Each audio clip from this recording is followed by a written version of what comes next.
আমাৰ day 3 day 1 আৰু day 3 আছিলে আমাৰ অসমীয়া আৰু ডে 3 ডে 4 আমাৰ ইংলিছ আৰু ইংলিছৰ আমি আজি প্ৰথম দিন হিচাপে দিন 3 কিন্তু ইংৰাজীৰ কাৰণে ডে 1 আৰু কাইলৈ ডে 2 হ'ব এনেকৈ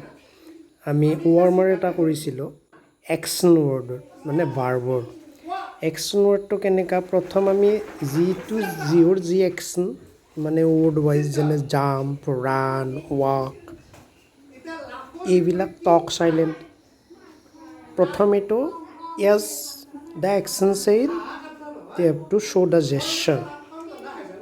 এনেকৈ কৰিছিলে তাৰপিছত এইটো ৰিভাৰ্চ কৰা হৈছিলে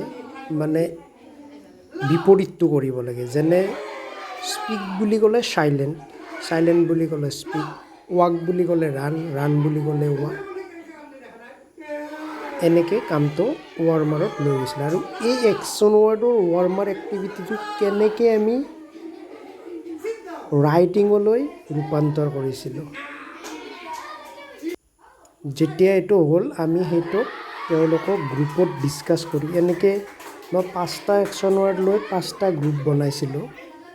জেষ্চাৰ্ছ কৰাই আৰু 5টা গ্ৰুপত সেই 5টা একশ্যন ৱৰ্ডৰ ওপৰত তেওঁলোকক ডিছকাছ কৰি পেলাই লিখিব দিছিলোঁ লিখি পেলাই শ্বেয়াৰ কৰিলে আৰু শ্বেয়াৰ কৰা কথাখিনি মই বৰ্ডত ৰাইট আপ কৰি ৰাখিলোঁ তেনেকৈ মই সেই স্পিকিংটোক সেই ৱাৰ্মাৰটোক ৰাইটিঙলৈ কনভাৰ্ট কৰাইছোঁ তাৰপিছত মই ৰাইটিঙত কেলিগ্ৰাফিত গৈছোঁ তেনেকৈ গৈ পেলাই কেলিগ্ৰাফিত গৈ সেইটোক আকৌ প্ৰচিড কৰিছোঁ এটা ষ্টৰি বিল্ডিঙলৈ ষ্টৰিটো আমি কেনেকৈ ৰিডিং ইন চাংক অৰ্থাৎ ফ্ৰেজিং কৰি মিনিংফুল ফ্ৰেজিঙত পঢ়িব লাগে সেইটোলৈ ট্ৰেন্সফাৰ কৰাইছিলোঁ এই গোটেইখিনি টাস্কত কেনেকৈ ৰিডিং ইন চাংকত আমি কি কৰিছিলোঁ ওপৰত আমি যেতিয়া ভিডিঅ'টো প্ৰচিড কৰিব তাৰপিছত আমি গম পাম কথাখিনি এতিয়া যিটো হৈ আছে ৱাৰ্মাৰটোৰ ওপৰত কাম হৈ আছে এই ৱাৰ্মাৰটোৰ ওপৰত আমি নেক্সট ফেজৰ ভিডিঅ'টোত আমি এইটো কথা কেনেকৈ আমি discuss in group come into an opinion share and then write it up in group এইটো কেনেকৈ গোটেইখিনি কামক এটা প্ৰপাৰ প্লেনত লৈ যোৱা হৈছিলে গ্ৰুপ এক্টিভিটিখিনি এনেকৈ চলি আছে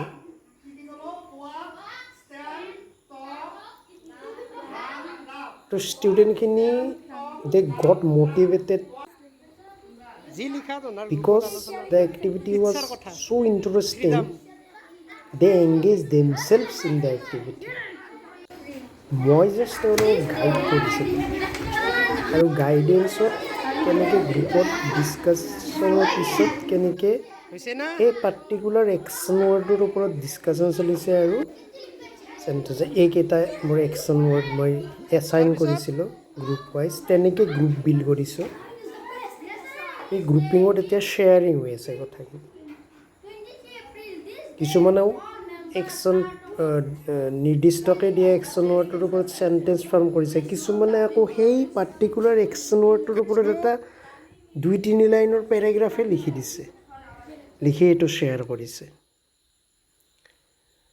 খুব এফেক্ট হৈছিলে মানে এই হেৰিটো এতিয়া ষ্টৰি বিল্ডিঙৰ কাম কাজ চলি আছে আৰু তেওঁলোকে এইটোত কেনেকৈ ৰিডিং ইন চাং কৰি আছে গ্ৰুপত আমি যিটো ভিডিঅ'ত এতিয়া দেখি আছোঁ মই য'ত যেনেকৈ আঙুলিটো ফ্ল' কৰিছোঁ সেই ফ্ল' অনুযায়ী চাংকত মই এটা চাংকত ফ্ল' কৰি ষ্টপ কৰিছোঁ আন এটা চাংকলৈ গৈ সেই ৱৰ্ড চাংটো কেনেকৈ মিনিংফুলি তাত ষ্টপ কৰিব লাগে সেইটো প্ৰথম তাক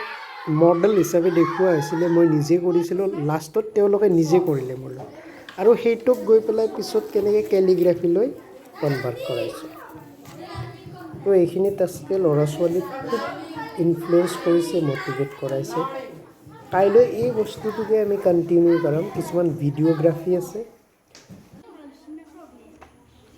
এনেকৈ তেওঁলোকে কেলিগ্ৰাফিটো প্ৰচিড কৰিছে, নিজৰ নিজৰ কপিত দিছে ষ্টুডেণ্টখিনি। এইটো